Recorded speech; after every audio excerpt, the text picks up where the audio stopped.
East Athletics Association.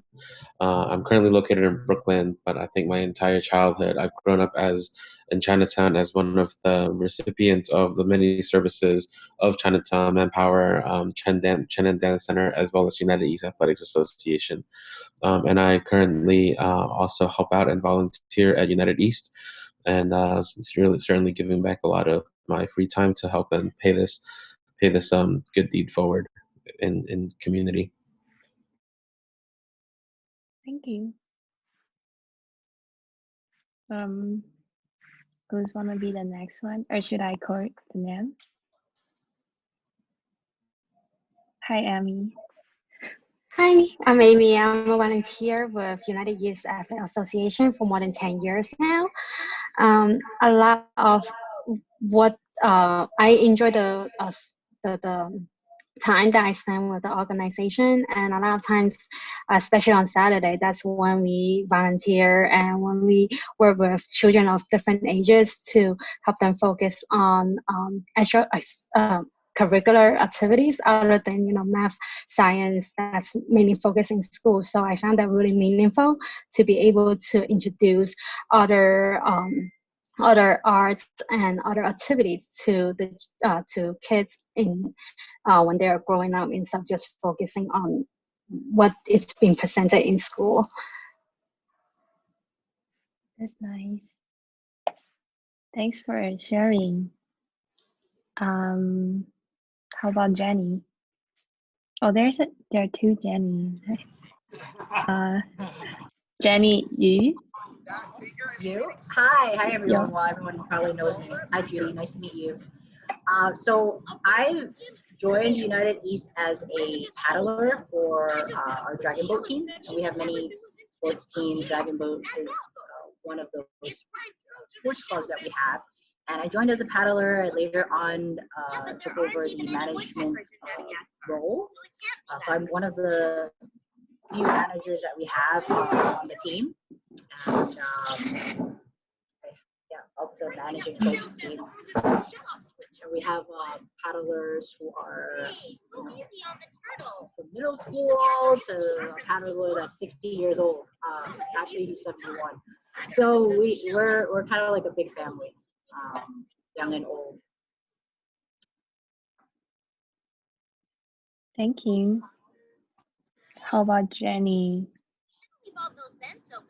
Hi, I'm Jenny. Nice to meet you, Judy. I started with United East when I was a kid.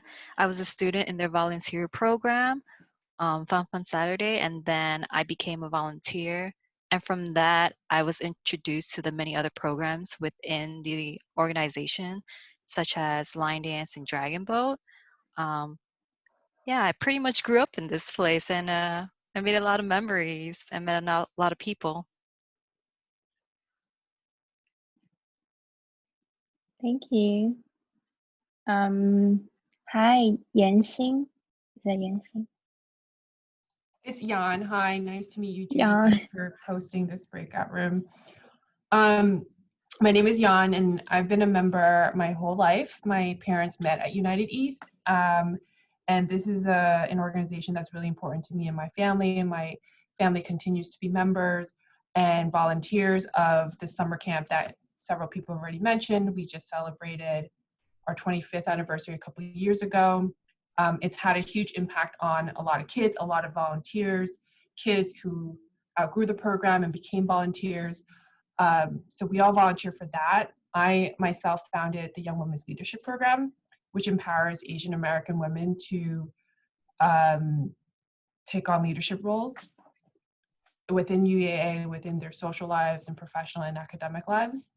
So UEAA is definitely really, really important to us, not just because of the programs we field, but also the teams that we field that I'm sure you're going to hear about later on. So it's become a gathering place for a lot of people where we host meetings, we host parties, and it's definitely the heart of a really important and thriving network. Yeah. Thank you. Thanks for sharing. Hi, Kara.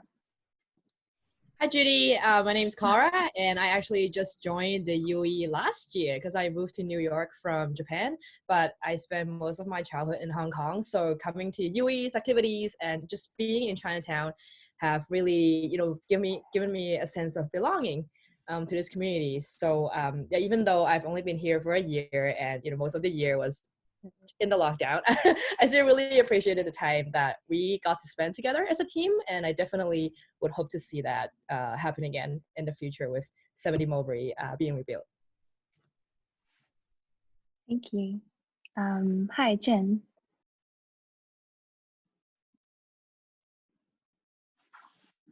I think you're muted. You said June, right? Yeah, is that Jen? Yeah, June. Hi, Judy. Hi. So I'm the youngest member in this chat room. I actually date back to when United East was established in 1976. So I've been with the organization since I was a teenager till now. I also I'm actually on the board, a board member of UE, and I actually also serve on the board of MOCA. So I sort of wear two hats here. 70 Mulberry is very close. It's almost like our bloodline in so many ways. It is the anchor. I call it an anchor in our community where our constituents can go to obtain services, a variety of services, whether it's health and human services or education or the arts. So 70 Mulberry is a very critical building in Chinatown and for the Chinese community. So I am really hoping and praying that we can see 70 Mulberry rise again as quickly as possible, so that this place organizations can move back in and resume their critical services for our community. So thank you. Thank you. Hi, Cora. Hi. So I'll make myself brief because I know there's a lot more things that we probably have to do. But I'm Cora. I've been with United East for, I want to say 7 years now. I joined as a paddler in the dragon boat team along with Jenny, Cara, the other Jenny. And I would say although I've only been part of the dragon boat team, I've had exposure to like all the other aspects of UE's programs. My fiance actually has been part of UE since he was probably 6 to 7 years old. I met him through United East, and through him and through all the obviously friends I've made on the dragon boat team, I've had a lot of exposure to all the different programs they offer, the amount of impact it has in the community. Just walking into the space that we used to have, you can kind of get a really good sense for, the impact that we have through people's lives, through generations, through the children, the adults, the whole community as a whole. And I don't even live in Chinatown. Like I live all the way in Flushing, someplace else. But home always felt like that particular space we had within United East's clubhouse. So I'm here just to kind of add my voice to all the other voices that are here. Looking forward to the breakout kind of visioning process. Thank you. Hi, Eric.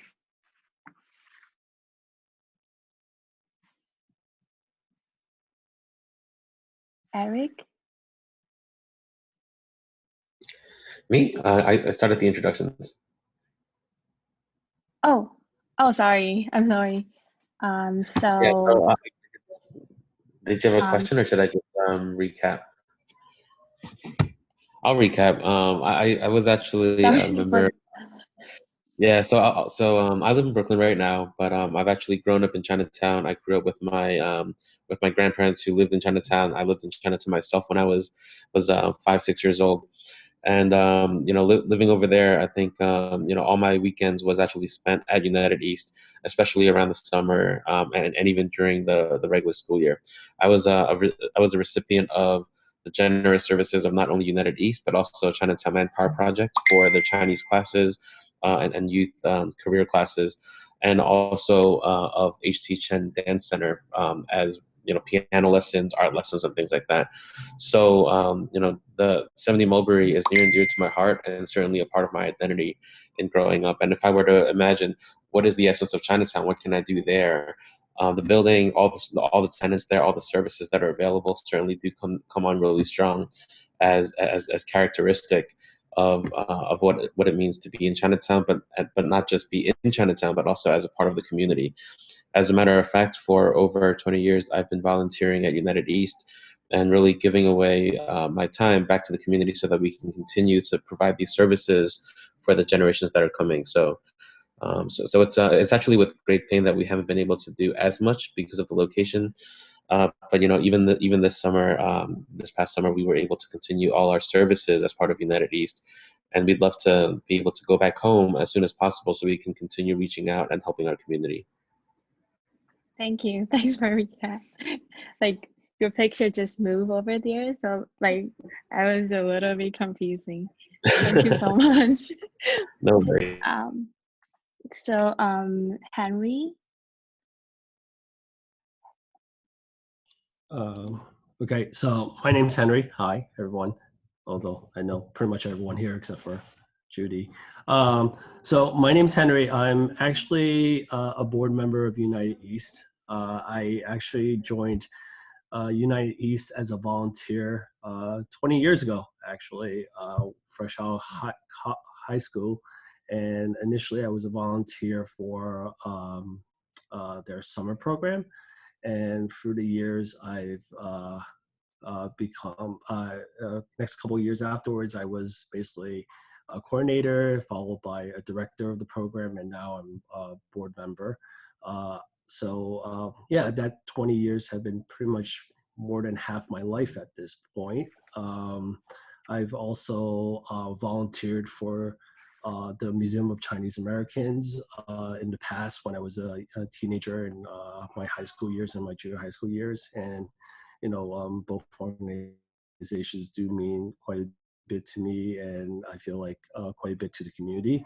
As for UEA, it's been a second home to me, like everyone else has stated. And, I'm excited to start the process of trying to rebuild that home for UEA, and also try to build a new facility for the community and share the values with them.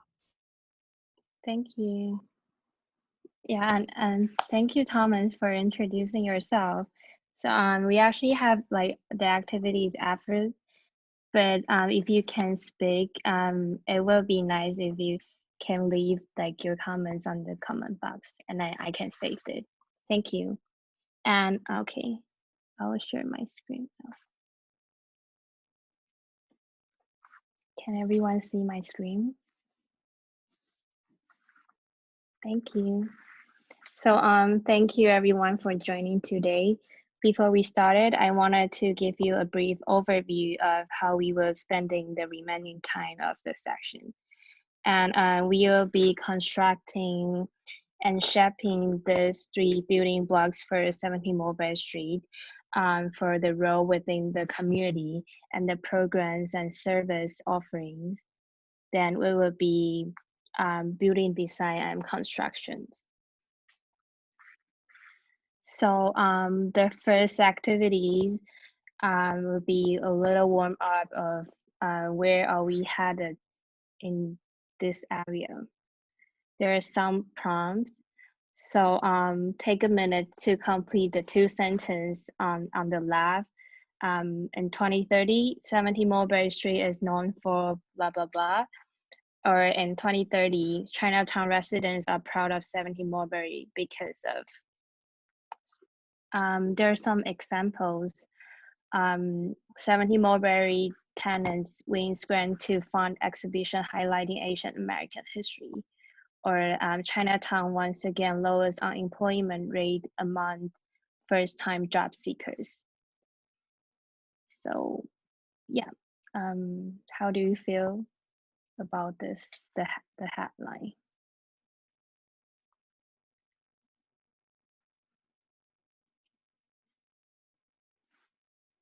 So do you guys want to popcorn or should I call the name?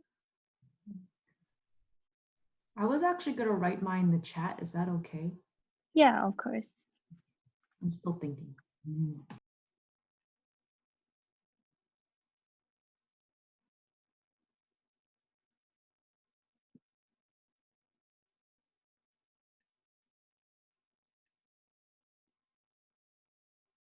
Anyone has an idea of this?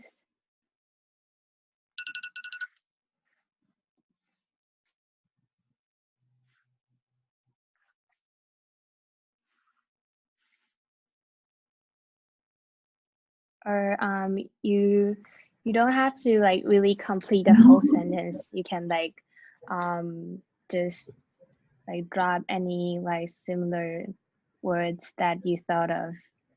So are we putting this in the chat, or do you want us to yell it out here? You can share out if you want, or yeah, either will be fine.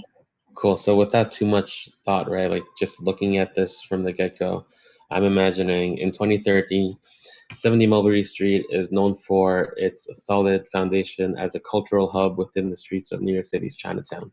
In 2030, Chinatown residents are very proud of 70 Mulberry Street because of the great things that they have learned, great communities that they have built, and great memories that they have shared as a result of the services provided from 70 Mulberry.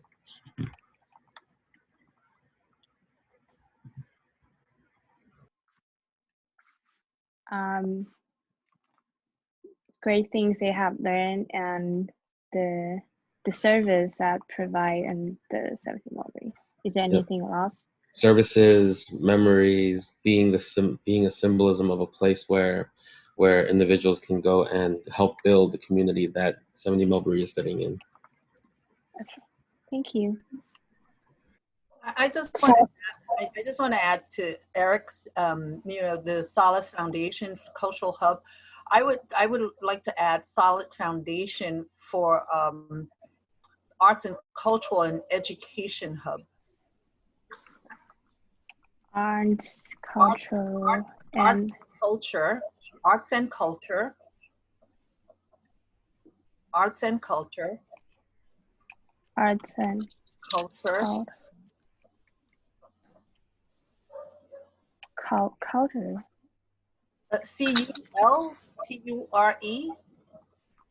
Oh, I see. And education. Put it into the chat if you want. Thank you. I have a similar idea. It's known for being the creative and educational center that showcase the culture of the Chinese community.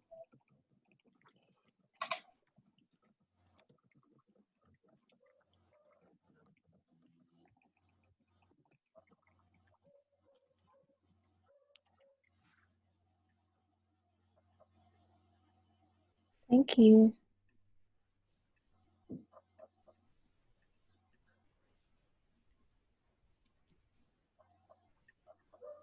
One sec. Oh.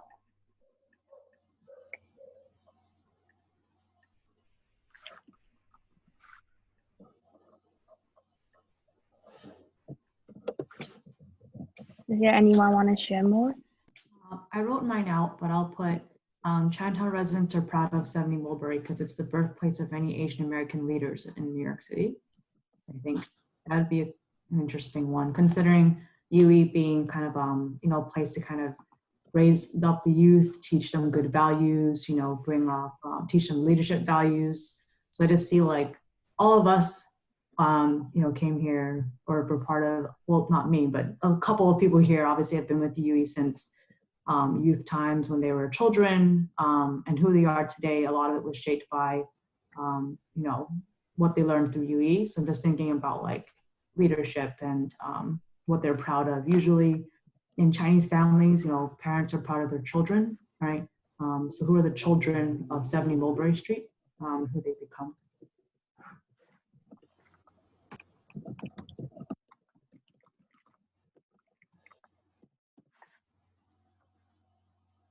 I just sent something else into the chat. Thank you.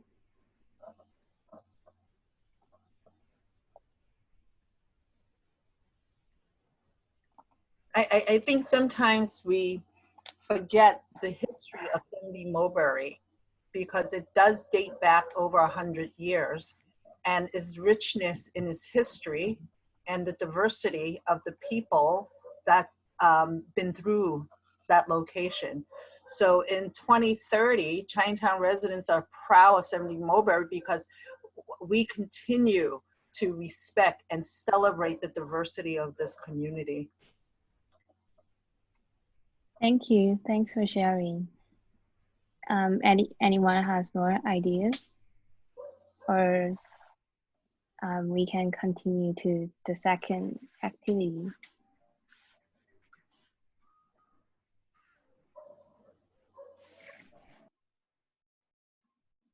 Okay. So the second one, which is also still like the activity one, it's about the scenarios and dimension. Where are our visions aligning?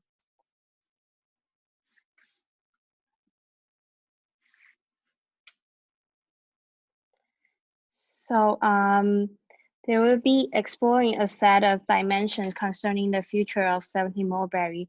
We will start with, let me move it. We will start with for preservation, which means preserve the structurally safe parts of the building, including the shell of building.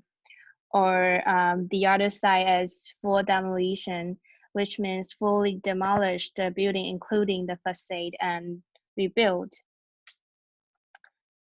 So along this scale, where would you place yourself and why? There are some like prompt and guiding questions under, which is why is this important to you? And what do you see as the trade-offs to your suggested approach? And what would be an approach that satisfies both ends of spectrum? Would anyone be comfortable to share first? I think I'm going to speak. I am on the full preservation side. I am totally not on the full demolition side at all. As I mentioned earlier, the history of this location goes back 100 years. It would be such a loss if we demolish the whole thing and not preserve the history. All right, even if we're only able to preserve a certain part of the facade, it will still give us that sense of history there. That's number one. I know we haven't talked about the design yet, but when you demolish something, whatever you demolish and what you put up, the design is going to be so different, and the aesthetics will not match Chinatown. You know, Chinatown is an old community, and it would be such an eyesore to see something glassy and metal, shiny metal, you know. But to preserve the structure, whatever we can preserve, is what I am going after, because it really keeps a big part of the history, the meaning of that building. All right, the emotional part of that is so important to this community. Yeah, I agree with June on that in terms of preserving the building as it is as much as you can. Yeah, I'm in agreement with that as well. My toddler, every time, we have a 3.5-year-old, every time he sees a picture of the clubhouse, there he goes laughing. Every time he sees a picture of the clubhouse or we walk by the clubhouse, he always looks up and points at it. Oh, that's the clubhouse. It's the clubhouse, because the facade is so, I mean, not only iconic to us, you know, people who are residents of the community, such as I am, we are, but you know, club members and you know, participants, and like it's iconic to other people in the community. It's iconic to my 3.5-year-old. So I definitely would be in favor of preserving whatever is structurally stable and sound.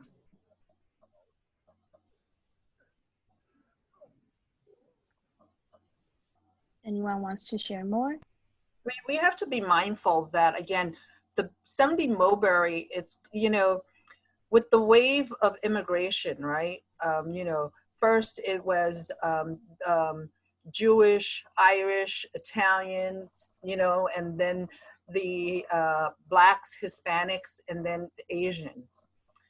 So now we're at the point where we more or less, the Asians or Chinese is pretty much dominated in Chinatown. But let's not forget about those people who came before, because 70 Mulberry also means something to them as well. So it's not just for Chinese, but it's for our neighbors, right? I mean, even though Little Italy is shrinking, but there were a lot of Italians that went to that school. There were a lot of other people that went to that school, and there's such emotional attachment, all right? It would be a shame that we don't take this opportunity to preserve what is preservable. Yeah, I definitely feel that, feel the same way about that. I think we should preserve what's there because of the symbology of it, of what it means to the community. Those of us who are walking around it, it won't feel the same if it looks like a completely new building without any, homage place, given back to what it is today and what it once was. But at the same time, I also want to be very sure that that we are not being a stickler for the preservation and also delaying past, delaying the fixing up of 70 Mulberry so that the different community organizations can go back in there and be able to have a home. Yeah, I definitely agree with Eric as well. As full preservation sounds amazing in the sense that we can preserve the history, the beauty of the building, the iconicism of it. The one thing I think about as I answer the second question, which is the trade-offs, is one thing to think about, like with the building right now, is it's not really handicap accessible, right? You have to climb several series of stairs to get to the top. There's not much you can do in terms of access at the ground floor. So there are, to me, like the outside of the building definitely should be preserved. But in terms of the interior of the building, I just wonder if that still serves a purpose that we want it to serve in the future. So I'm just thinking in terms of, if we preserve everything about the building, what parts do we actually want to preserve, and what parts do we think we could actually improve if we wanted to. So I'm for preservation, but want to see more handicap accessible areas, something that would be really nice to kind of grand. I'm just thinking, like, when you enter the building, right, there's always that chandelier up top, but what if there was something bigger? Something that as you enter the building, you kind of know what the building is and what it symbolizes.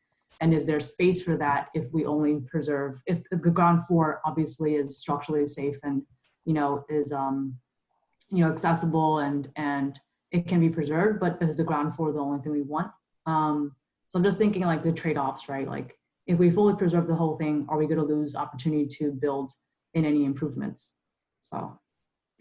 Judy, I think there's another part of the exercise where we talk about the interior, right? The exterior, right now we're talking about the exterior, right? Yeah. I think there's another part of the exercise where we talk about the interior, correct? Yeah, it would be. Yeah, so right now, this conversation right now is specifically talking about preserving either preserving the whatever is preservable, or do we like knock the whole building down? Oh, I mean, I just see a spectrum, so I wasn't sure if it's like, if it's black and white or if there's like gray in between. No, I think there's the next exercise. I think there's another exercise where we talk about like building the interior. Oh. Yeah. I will just take all the notes down, because I think everything it's like all connected.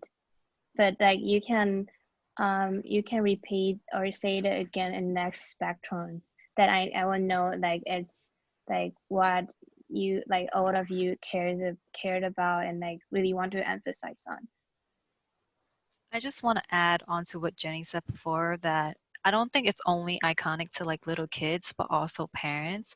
And because it served as such a great impact to many of our lives, I would like to also fully preserve it because it's a home to everyone, and whether it's played a big role on anyone's life, big or small, everyone knows of this building. Oh, we're here for the museum. Oh, is there a dance program here?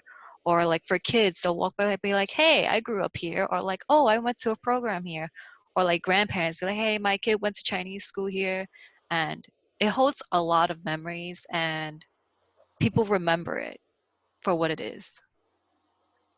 Yeah, along the same line, I think the way Chinatown is becoming more and more gentrified, and the more people are actually moving away from Chinatown, and more and more people who are not Asian are assimilating into Chinatown.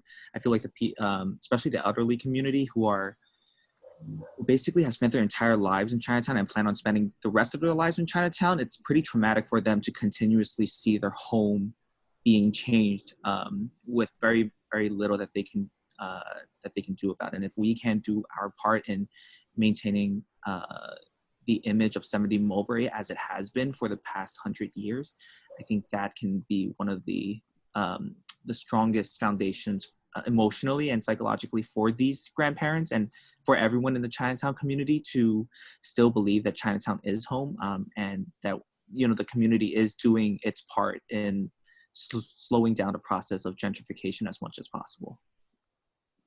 Yeah, and to add to that, I know we focus on the home element a lot for the building, and I feel like if we fully demolish it and build a completely new glassy building, it would feel very commercialized, and that's definitely something that I don't want to see for this building and for this community. So yeah, I'm for number one as well, for full preservation. Right. I think it also communicates to other companies and to the city itself that people in the Chinatown community are, if anything, open to the demolition of these iconic structures that have been up for hundreds of years, and that might unconsciously influence other companies to feel so much more entitled to come down and start tearing down other buildings that hold that other people hold on to so importantly in their hearts. What's important to me is getting back into the building as quickly as possible. So whatever is decided that serves that purpose, whether it's preservation or demolition, is what I would be in favor of, because we really just need to be back in a space to hold our programs, our activities, and our meetings. So to me, like I said, just whatever will serve that goal and get us back into that space as quickly as possible is paramount. Actually, a little more on that note, right? Like I think a few of us, just looking at your screen here, you have the really far left full preservation versus full demolition. So everyone, of course, is saying that it'd be great if it's preserved. But can you give us some examples of what like a 2 or 3 or 4 might mean? Because we don't want to also just keep feeding full preservation. We also want to convey, like Jan was just saying, a balance of how long is this going to take us to get back into the building, because that is the most important thing. Yeah, I'm not sure like the exact answer of how long, but I do have the time, I will say like the timeline, but there's some thoughts from the government side. They said once the community visionary like meetings, like the creative things up, and then it will spend like a year to design, then for the constructions will be 2.5 to 3 years. So yeah, but like to the spectrum, it was I'm not sure if they have any like exact answer of different spectrums, like different number of it. But some of them will choose 3 because they are not sure like which sites would be the better, and they still want to preserve. But yeah, I'll just leave all the notes for you, and then I think like the most important part will not be like the exact number, it would be your opinion. Okay, thank you. Thank you.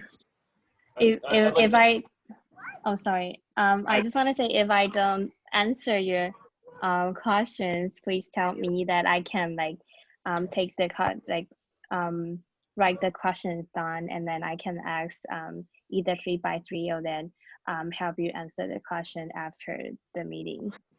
No, I think it's good, right? Like just my only feedback is, it'd be great to know what the numbers really mean here because I'm just thinking one step ahead. I don't want to have everything in one over here, without without having the accompanying other factors into it. But as long as you are aware of that concern, and 3 by 3 knows, then I think our views are accurately reflected, which is the best thing here. Yeah, I mean, I didn't realize. Thank you, Eric, for raising that. Because as I'm looking a little closer, preserve structurally safe parts of the building, including the shell of the building. My desire is not so much the structurally safe part. Mine is more of being able to save the facade, okay? But when you build the interior, it'll be like a new interior, not saving any of structurally safe parts. It would be a brand new interior, but the outside where you can save the facade. That's what what I'm looking for. And again, I don't understand like the numbers like 1, 2, 3, 4, 5.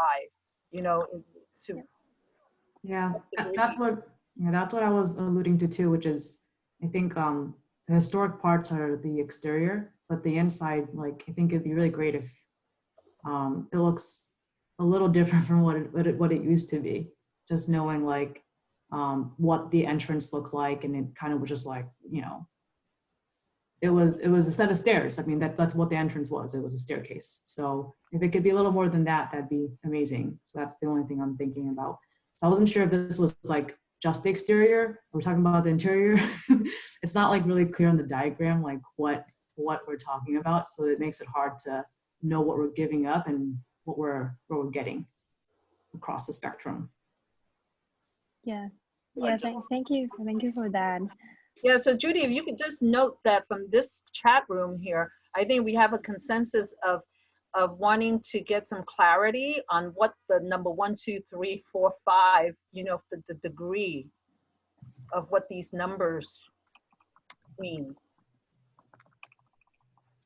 Hi, Judy. I just want to add something. I'm Jenny's husband. I've been listening on all this. I've been with UE for quite some time, 20 years.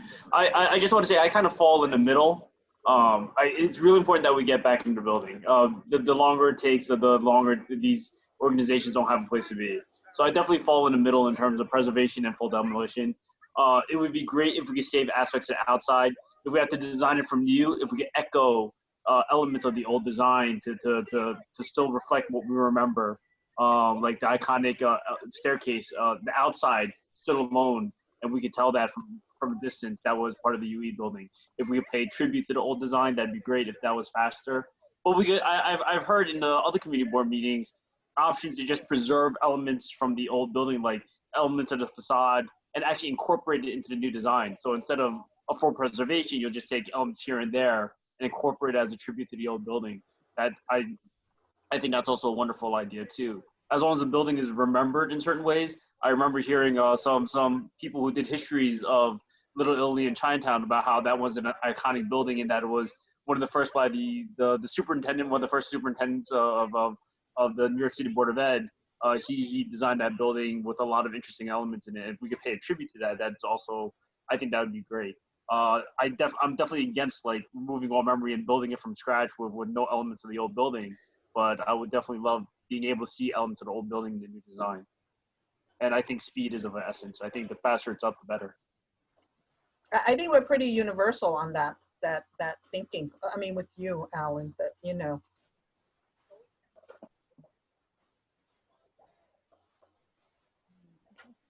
On that note, if you could pull me to a 2, I'm kind of in between Alan and the full preservation. I didn't know where I ended up in terms of my little ball, but yeah, there you go. Cool, thanks. Can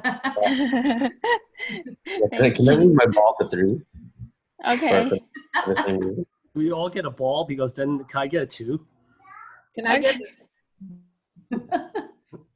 can I get my ball right on the line between 2 and 3? Okay.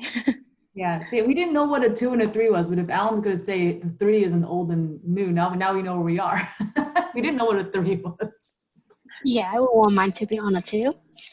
Okay.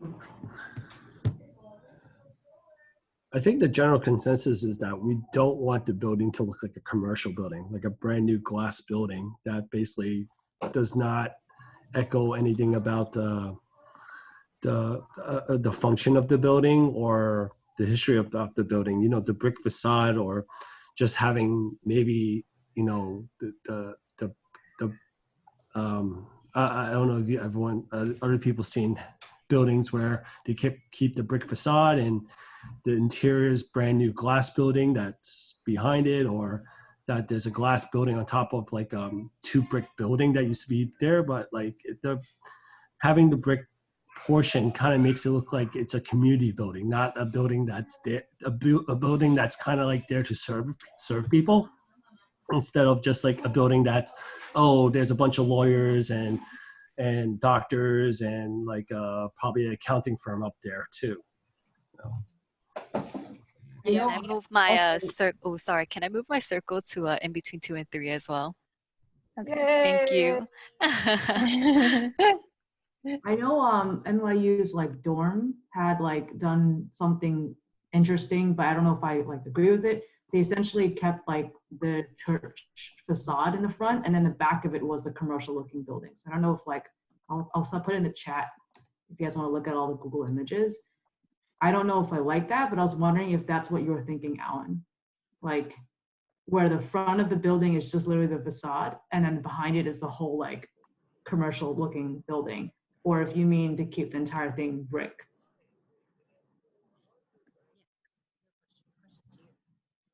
If anyone sees the link I just sent in the chat. Yeah, I guess another thing is that if we have a glossy building and, you know, it feels like there are lawyers and doctors in there, it doesn't feel very approachable, which is exactly the opposite of what we want this building to be, right? It's for everyone, it's for the community, for new immigrants. So yeah, we probably want something that people feel welcome to entering. Yeah, I definitely want to blend in with the the surrounding buildings, which is more on the older side, definitely not commercial. I think it would feel more welcome within the neighborhood. It's definitely not a neighborhood full of tall buildings as is right now. Yeah, something also that doesn't look out of place with the existing architecture. We see a lot of really ugly looking buildings in the smack in the middle of all glass, yeah. Of, you know, small brownstones, for example. Like it's just something that's just not out of place. Something that represents Chinatown, not just the building itself, but also Chinatown as a whole. Something that would feel welcome. And I don't think the trend towards glass buildings is very welcome among the locals who live there, especially the ones who have been there for generations. Thanks for sharing. Okay, so the second activity would be, if you prefer the adaptive reuse, which means preserve the structurally safe floors and you use the space as it is for the tenants right now. Or the other side is new space planning, which means fully restructure the interior spatial planning of the planning and design it per modern needs of the user. Spatial planning. Oh. So this is the one that we were talking about, keeping the facade with, you know, the facade, but in building the interior, right? This is what we're talking about. I would not preserve structurally safe floors because those floors are not safe anymore. What's left of it at 70 Mulberry, I don't know how much work you would need to do to make those floors safe. So ideally, you know, the interior should be built brand new, giving it the modern needs as well, the wiring and technology, whatever. So the interior, the shell is one thing on the outside, but the interior should be built with all following the appropriate guidelines, you know, the modern technology, new flooring, new whatever.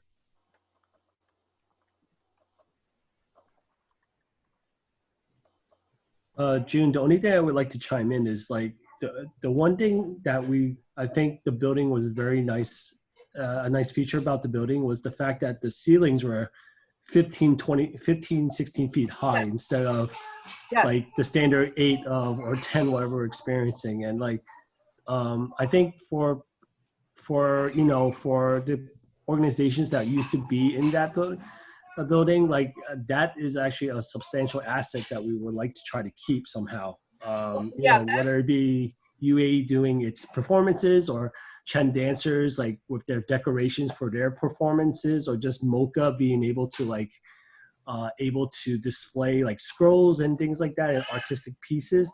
I think that was actually a pretty good asset, a pretty excellent asset that should be trying to be preserved for the new building. That was voiced in the very beginning with the city agencies, that because of the nature of activities that United East conducts, right, that we need to maintain those high ceilings. So that is very important to us. You know, in addition, you know, if possible at all, you know, love to see how United East can get a bigger slice of this space, because we were only, you know, restricted to one classroom because no other space was available. So it would be great if, number one, that we can see the high ceilings, and number two, creating a bigger footprint for United East so that we can better conduct our services. Yeah, I think what we're hearing here is like you have a lot of people that have been in this space, right? And there are certainly things that work really well about the space for us, and we definitely want to preserve those things. And there are a lot of examples about how the space was not enough for us, and why we want to use this as an opportunity to make things better. So just focusing on new space planning, you know, per the needs of the users. I think that's the very important part, and we want to really focus on that, right? A lot of the needs that we have in the building, we saw as unique to 70 Mulberry before the fire, and we want to make sure that when we plan for the new updated space, that we're also taking that into consideration. You know what I'm just thinking about, like improvements from the old space, like one with like soundproofing. I know how like Chen Dance Company was always complaining because our lion dancing was so loud and we would like have conflicts with that. That'd be really nice to have. And then like the whole bathroom the whole bathroom situation was interesting, with the bathroom being in this like bizarre corner of the building. Better Bathrooms that are shared and would be really nice too.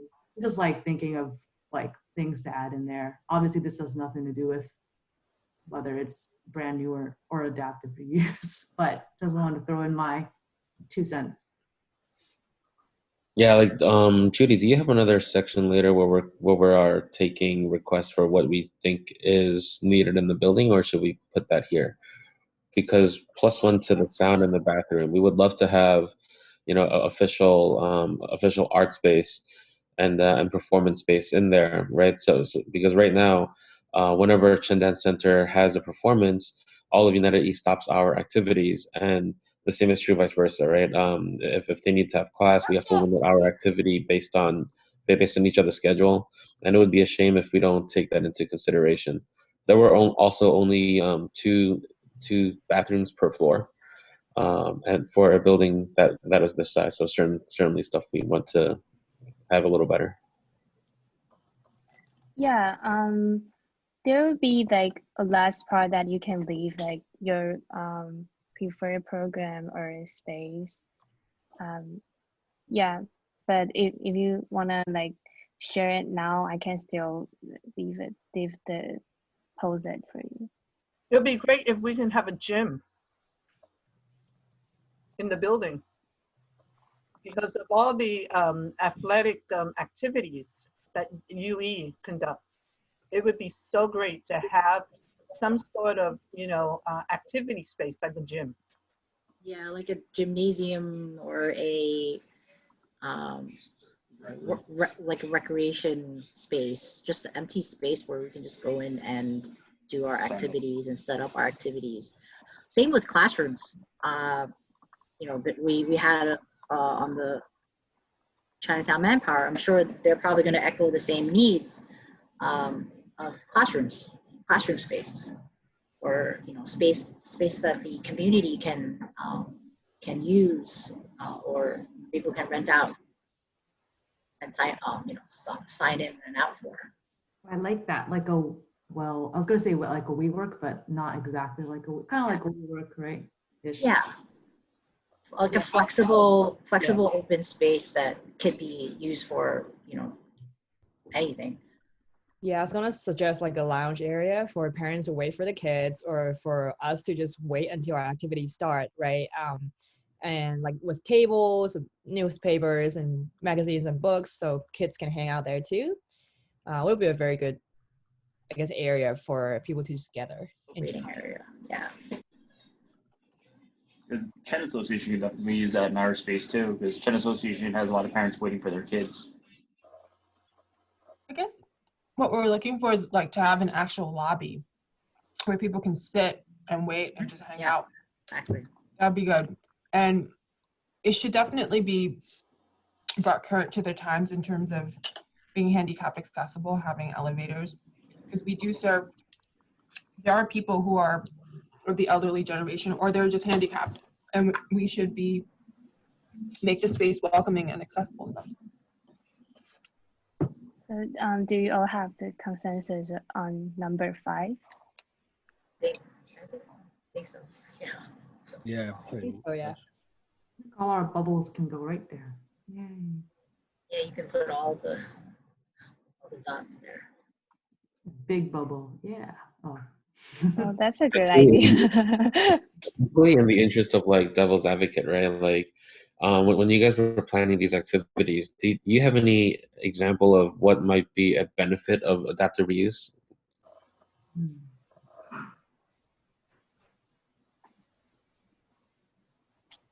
Can you say that again?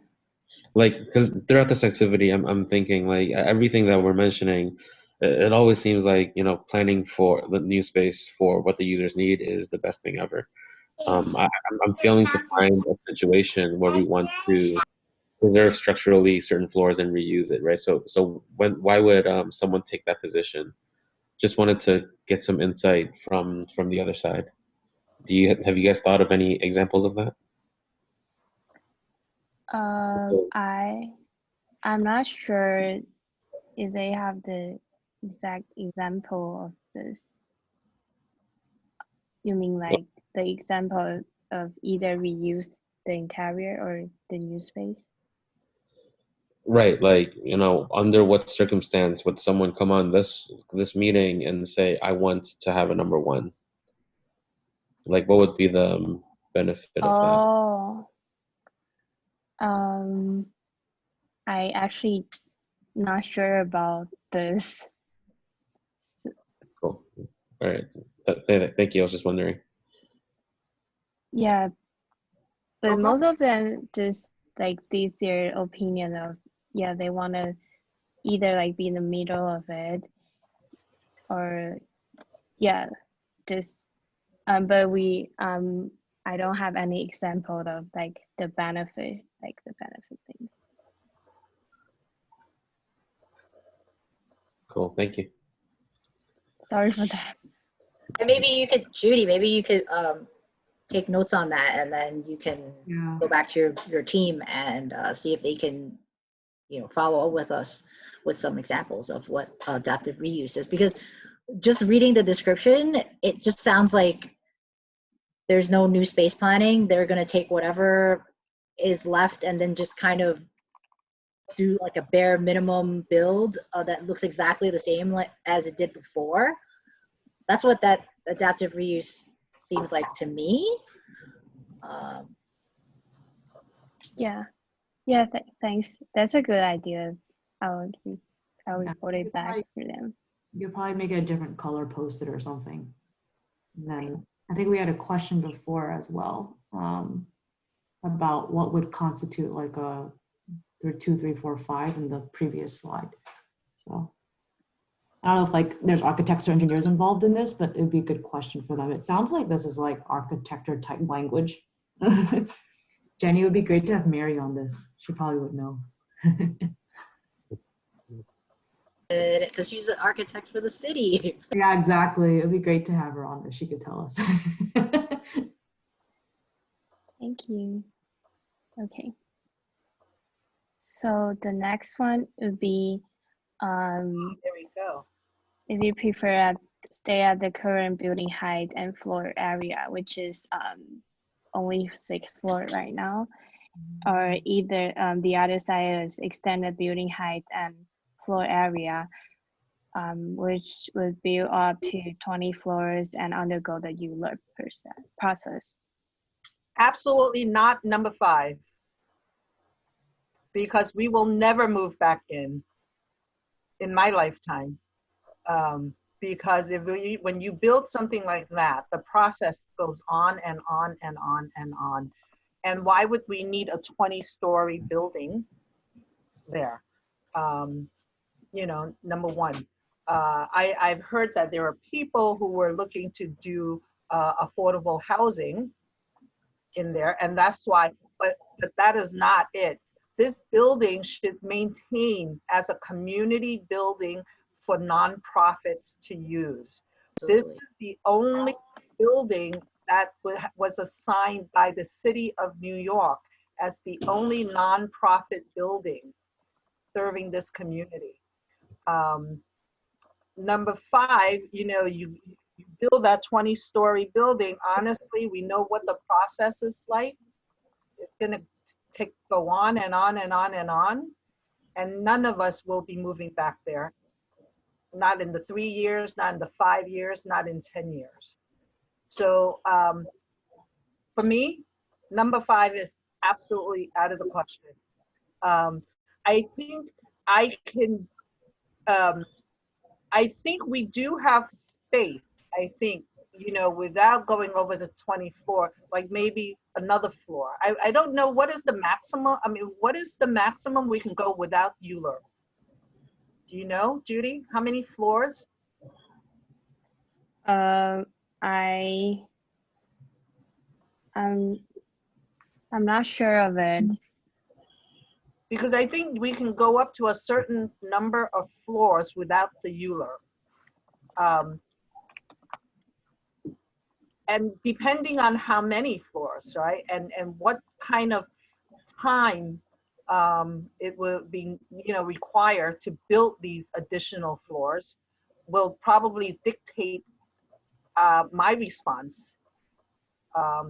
Because I'm fine with the you know, building the 6 floors, but if there's room to build another floor and without slowing down the process, I'm open for another floor, because we need another floor, whether it's for the gym or for the art space or whatever, right?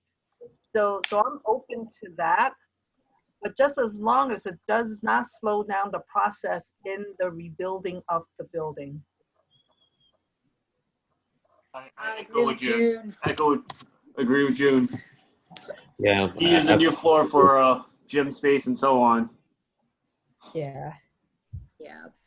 Yeah, like we must avoid the ULURP process at all costs, right? Like we want to be back in there as soon as possible. And you know, when you start having mixed use, you know, the way the different interests go, we don't want the space and the purpose of the building to be diluted with other interests, right? We want to keep it as a nonprofit space for the community.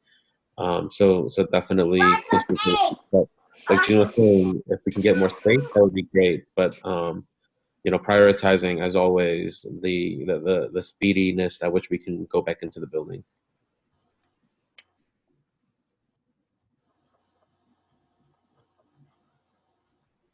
And again, the numbers 1, 2, 3, 4, 5, right? 5 we know, but like 2 and 3, what does that represent? Like,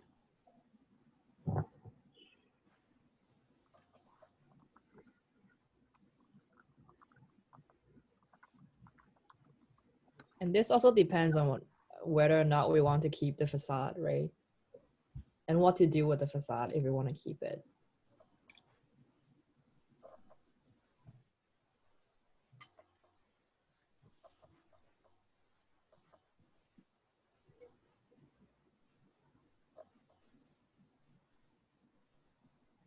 Yeah, anyone wants to share more on this? I think we kind of agree, although, you know, I wouldn't be a 1, I would be like more of a 2, I guess. It would be, I do want us to have a speedy process, but I do see the need for maybe an additional floor or 2, as long as we don't have to go through Euler or any other city process that's going to take 10 years. Like, it would be nice to have an additional floor or 2, as long as things get built timely, just so that we can have more space for all the organizations that are there already, and also maybe even move in other small nonprofits that really serve the community, you know, and keep it as a community building.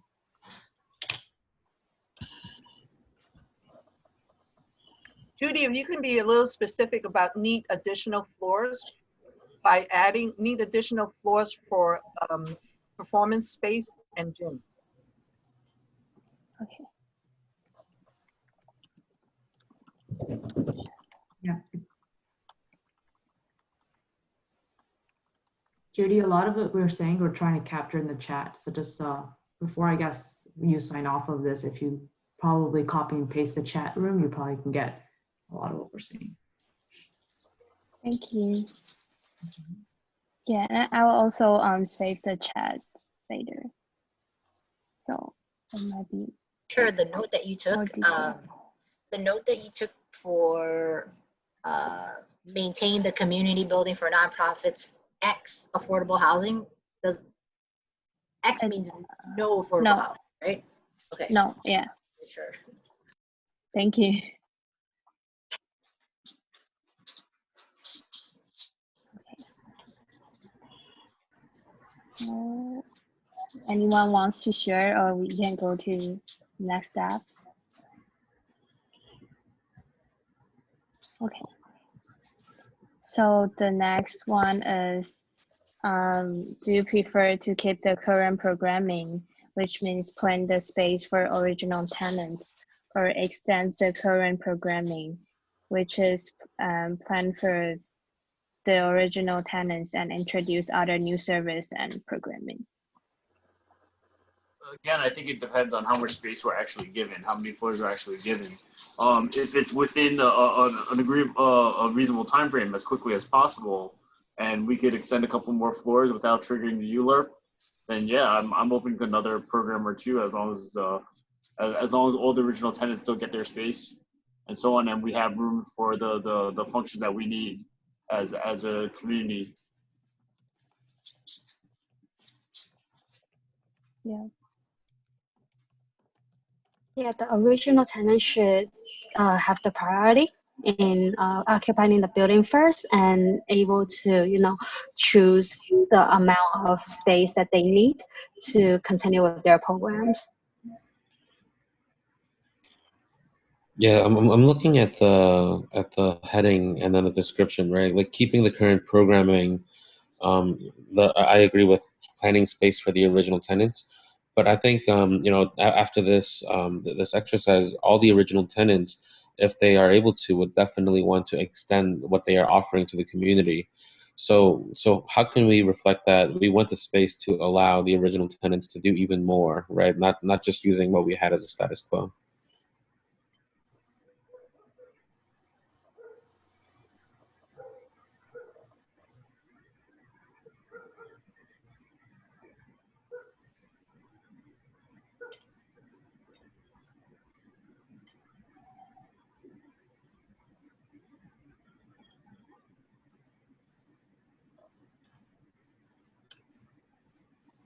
So do we have any preference on the number, or it all depends on the space planning?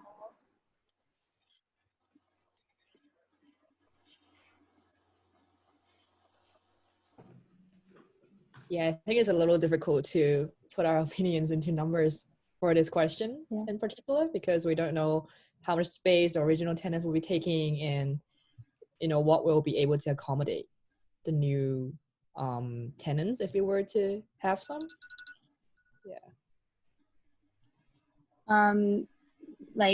How about if you only think of the programming instead of like considering the space?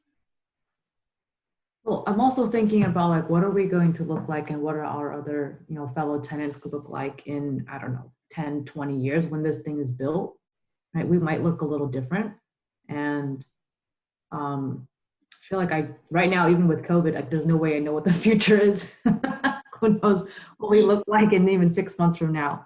But it's just something to think about, I guess. I'm not coming to any conclusion on the spectrum. It's just when it says keep current programming versus extend the current programming, current is kind of a dynamic concept right now, right? Because it's plan the space for the future, but what does the future hold? I feel like it's a little hard to answer the question, that's all. Yeah, so for example, right, just to bring it to a little more concrete example, we are one of 5 tenants in the building, right? And United East has 10 different teams. Almost all the teams have youth programs, free programs, education, outreach, etc. We have, say, Dragon Boat's training space. We have Lion Dance. We have a badminton team. We have a basketball team. We even once had a volleyball team, and counting, right? And in the summer, Fun Saturday and YWBLP, we use upwards of 10 to 15 classrooms. We would love to have all that space and extend our current programming. Right now, we have to go around to all different areas of Chinatown in order to fit our programs in. So if we can extend the current programming for that purpose, yes, that's great. But at the same time, we're also not looking to have like an open bid competition to have multiple parties come and divide up the space. So it's really difficult to land, between these two boxes. I don't think either of them represents what we are imagining as what we need to have. If we had to prioritize though, like between space for ourselves and space for other organizations, a kind of a no-brainer that we would prioritize the space for the current tenants. So if there's a dot for me, I would put the dot at 1, between a 1 and a 2. Just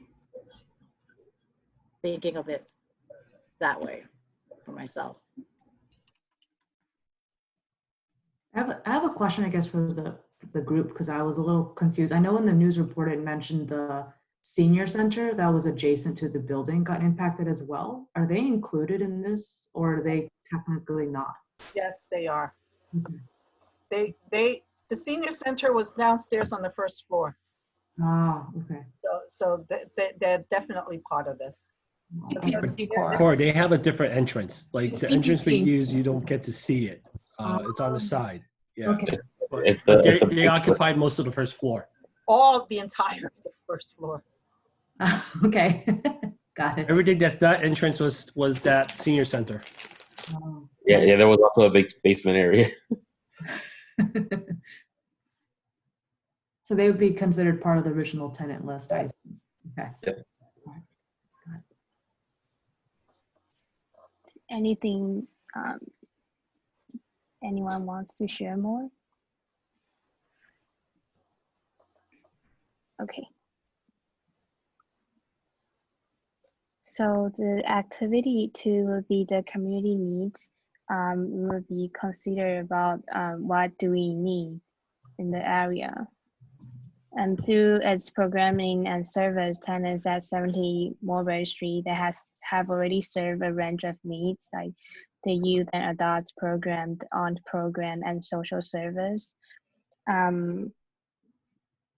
So as a question mark, what do you think that it needs to exist within the community that you might see being addressed through the programming and service offering at 70 Mulberry Street?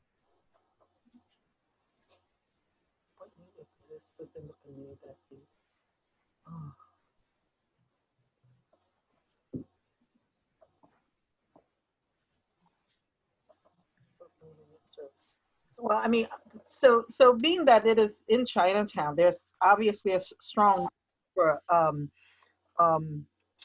ESL, ESL learning, right?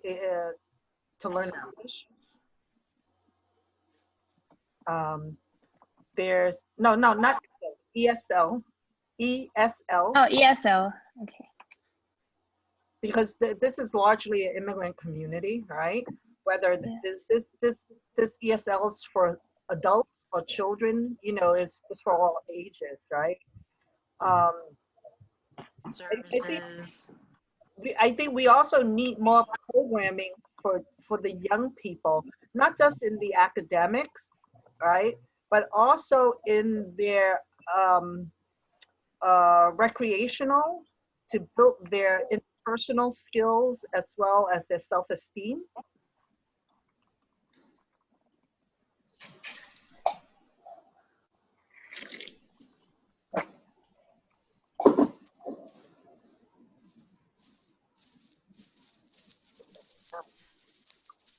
Like a feedback. Okay, cool. I have a couple of things I want to add. Is just like knowing where we are with the pandemic and how it's affected Chinatown small businesses today. I wish there was like a place for the Chinatown small business owners to learn about, how to modernize their business model, to digitize some of like their menus, like whatever they need to do. Because I know there's a nonprofit like called Welcome to Chinatown that's kind of helping out with that, but that didn't come about until after the pandemic struck. And I just wonder like the lessons that they're learning, post-pandemic and how they might like change their business. It'd be great if there was a place for that, for small business owners to learn more about how to build their business, to learn from each other as a community, how to create partnerships between each other, to even like further preserve the types of culture and products and, Well, there actually is, Cora. Oh, okay. So is the Asian Americans for Equality, Renaissance. They do a lot of small businesses for Chinatown. Oh, okay. Yeah, so they do. There is something that does exist, and they've been in existence now for God knows over 30 years. Oh, I see. Yeah.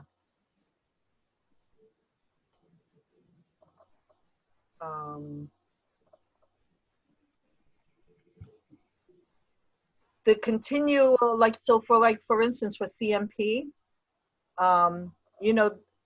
as the world changes, CMP provides a lot of vocational training, right? So that people can go on a pathway where that they can make a half decent living, right, with the right skill sets. But with things that are changing with COVID, as we noticed, right, there's so much use of technology for us to stay connected. But how many people out there, really have those skill sets?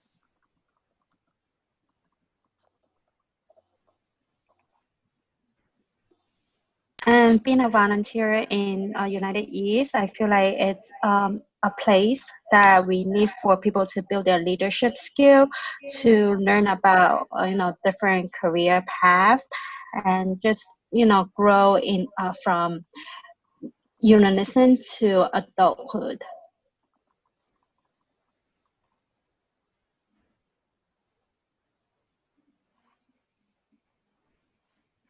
Yeah, and for new immigrants and residents too, that building is definitely somewhere where people can always, I guess, lean into and feel a sense of belonging. Yeah, so it's an emotional connection in a way. Especially in the coronavirus climate where so many, there's just been so many attacks on Asian Americans being brought to light. If we can also have UE be a safe space for everyone in the Asian community to kind of just voice their concerns and gather, and have UE be like a foundation and a common ground for everyone to just talk about how difficult it is living with racism, and providing supports as much as possible for these people who need it, be it connecting them to counseling services or whatnot. Partnering with clinics, hospitals.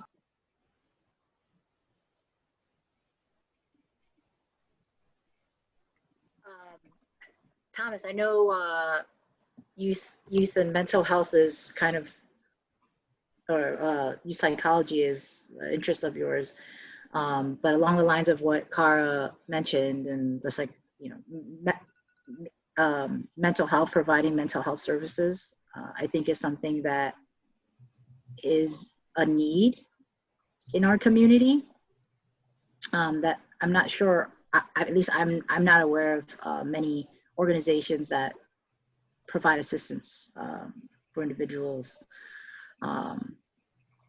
So I think that could be a need that could be addressed. I mean, I'm applying for a fellowship this year to try to do a project in Chinatown to open up actually a mental health clinic for the youth in Chinatown. That's actually going to be hopefully geared towards, educating parents and grandparents, especially immigrants who come from Hong Kong and China, because as much as maybe the Asian American youth who are born here are aware of the mental health impacts, many of the parents and grandparents are still hindered by their own, generational trauma and just a culture back in Asia, and how mental health is still so stigmatized. So if I do get it, I'll be more than happy to take some sort of lead in partnering with UE to create this as a pioneer program for mental health in Chinatown. I know Charles B. Wang has something going on, but that's also still very much medication focused and psychiatrically focused, and not really through the lens of therapy yet. So I see a panel there for clinic. I really don't think it's necessary to place that panel over here, because the Charles B. Wang Health Clinic is just around the corner.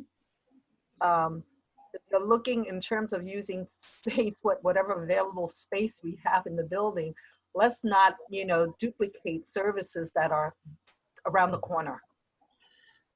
Yeah.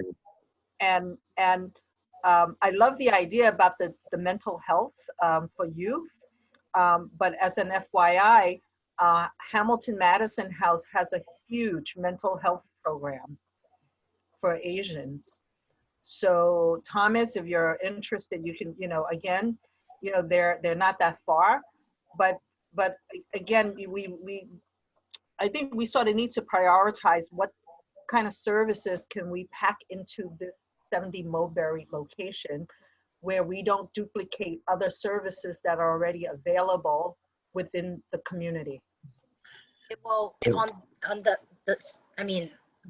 vein, we haven't mentioned elderly services yet, right? So, but there's a lot of senior centers all over Chinatown. I mean, well, I'm sure CPC in their discussion, I'm sure they're going to be talking about, obviously rebuilding the first floor for a senior center,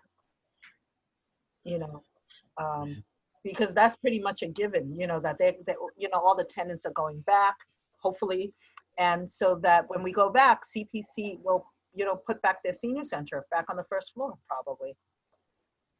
Yeah, I definitely want to see in this space, education, rich education programs, things that you don't have in school, right? A lot of what we're hearing in the community is, hey, there is a big, there is a big divide between students of different backgrounds, socioeconomic or ethnic backgrounds, in what they excel in and what they are able to do, right? Especially for the Asian community, 70 Mulberry growing up has been the one hub where I went on the weekends to learn all these things, right? Like I went to piano school there. There was a dancing school, Chinese school, cooking class, right? I learned how to write my first resume there. All these forms of rich education needs a space to happen, and let's put that there. A need that I see that exists in this community is more civic engagement, and if it could be addressed, that would be really great at 70 Mulberry, to turn out the vote and to educate our community on the importance of being civically minded. I also think about the high poverty levels within the community, even though I think maybe that's not something that comes to mind or is at the forefront. The Young Women's Leadership Program has done clothing drives, and this summer I learned about something called food fridges, and I thought it would be really cool if we could implement that, especially during the pandemic when people are financially unstable.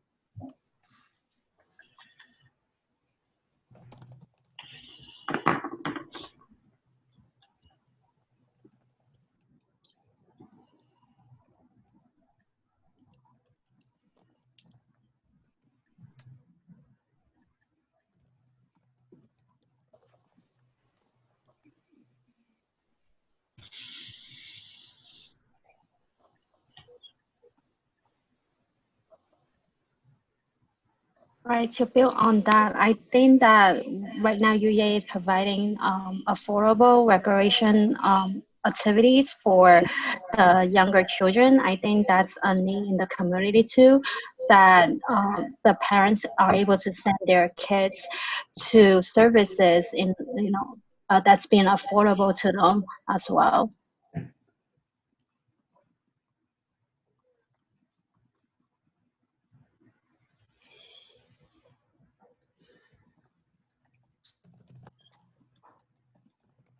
And let's not forget about like physical health and athleticism, right? A lot of the programs that United East provides is for youth in the community that would not have the space or the organization otherwise to learn about things like sportsmanship, right?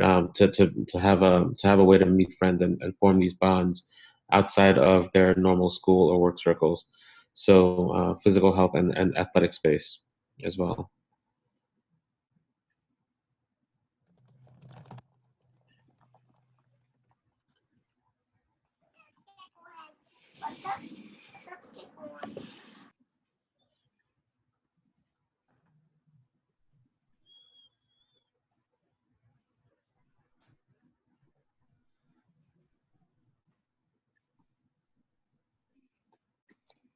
Anything else you want to share?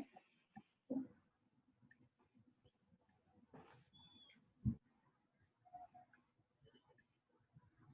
think in a previous slide we mentioned something like, okay, yeah, you have it in there.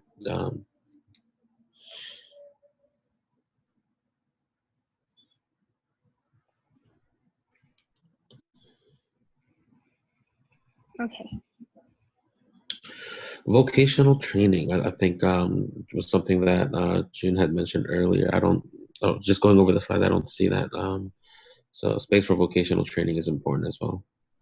I think it's on the first row, fourth from the left. Yeah. Oh, okay. I had forgotten how to read, my bad. Thank you. Okay. So thank you everyone for joining us today. So however, the process, as we mentioned earlier, it doesn't end here, and there will be more opportunity to join. There will be a next round of community meeting and town hall meeting and workshops in earlier November, which will invite, the invitation will be shared via 17 Mulberry Advisory Committee. And the other thing is you can complete our survey. And also if you have like additional questions, you can leave it on survey. And it will be disseminated also via 17 Mulberry Street Advisory Committee. Or I have written down all your questions, but if you want like a fast and direct answer, you can reach out to the email over here, which is the email of 3x3 Design.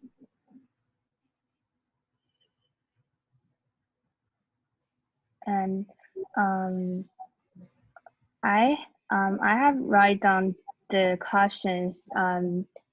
Do you guys want me to share to 3x3 Design and then reply you by email? Or if you have more questions, you can email to the address over here. Yeah, I'd love to get get a circle back on any of the questions that were asked, and also keep up to date on any events. Well, I'll definitely be coming to your next steps, both the survey and the next meeting. Do you, the Cora had taken a lot of notes in the chat on this Yeah. Zoom meeting. Do you want us to mail that to you via email, or do you have it? So I have put like some of the questions beside the slides, and I will send all of those to my supervisor. And if you want the direct reply, I can ask them to reply you by email.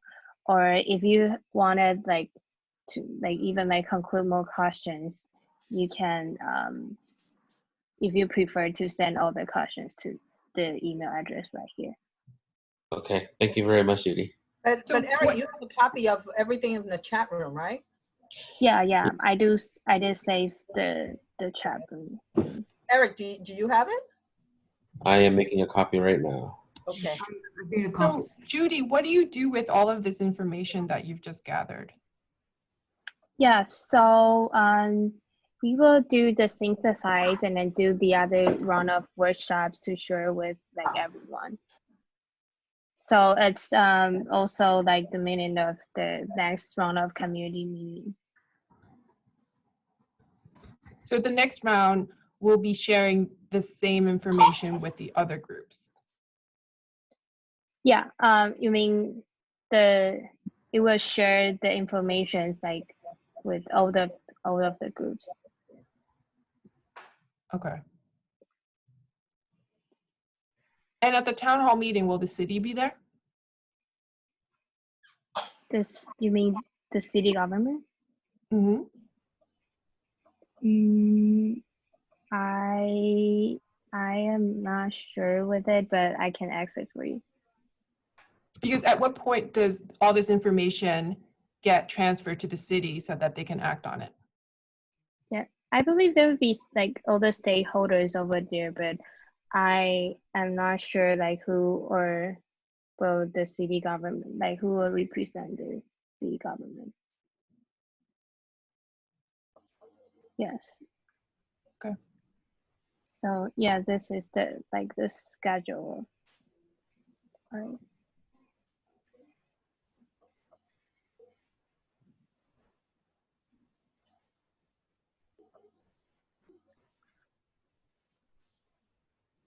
Thank you, everyone. Thank you. Yeah, Judy, we just want to emphasize that timing is important for all of us, all the tenants. We need to get back in as soon as possible to survive. So, the sooner that we can get back into 70 Mulberry, the better it is for all of us. Okay, thank you. Thank you so much for today. Thank you, Cora, for helping me doing the notes. No problem. All right. Thank you. Have a great day. Bye. Have a good Have a good weekend. Thank you. Bye. Thank you.